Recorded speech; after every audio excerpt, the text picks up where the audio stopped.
મહેસાણા મનપા ચૂંટણીનો મામલો ward number 7ના કોંગ્રેસના ઉમેદવારોએ શરૂ કર્યો ડોર ટુ ડોર પ્રચાર।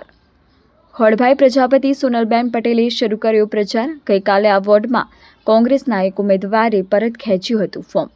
વોર્ડ નંબર 7ના ઉમેદવાર સોનલબેન પટેલે કહ્યું, ભાજપ દ્વારા મને ખૂબ દબાણ કરવામાં આવ્યું। હું કોંગ્રેસ સાથે જોડાયેલ છું અને રહીશ। આ વિસ્તારમાં વિકાસના નામે લોકોને હેરાન કરવામાં આવ્યા છે।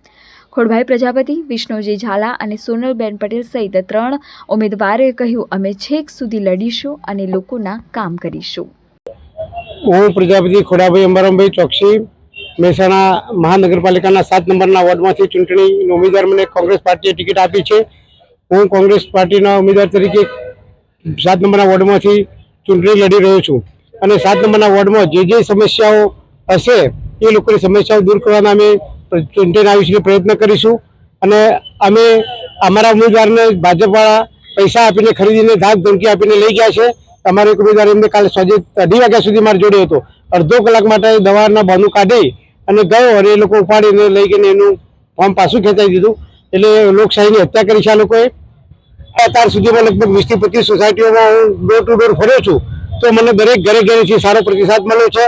લોકો મારી સાથે કહ્યું છે ને એમના પ્રશ્નો જે હતા એમને મને કહ્યા એ પ્રશ્નો બધા હું પણ એમના સોલ્વ કરવાના મેં વચન કહ્યું છે।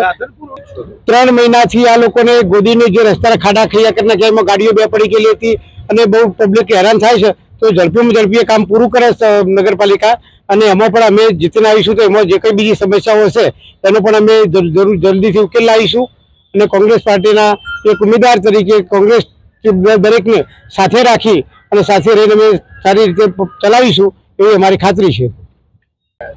અમને એવું કહેવામાં આવે છે કે જે ભાજપ પહેલા અહીંથી ચૂંટાઈને ગયા છે એ લોકોએ અમારું કોઈ કામ કર્યું નથી, એટલે અમે બેન તમને વોટ આપીએ તો તમે અમારું કામ કરજો એવું લોકોનું કોઈ કામ જ આ લોકોએ કર્યું નથી। એટલે લોકો તો હેરાન તો છે જ। આ એકો કરવાનો છે રોડ એમાં બી બહુ જ તકલીફ છે આ લોકોને।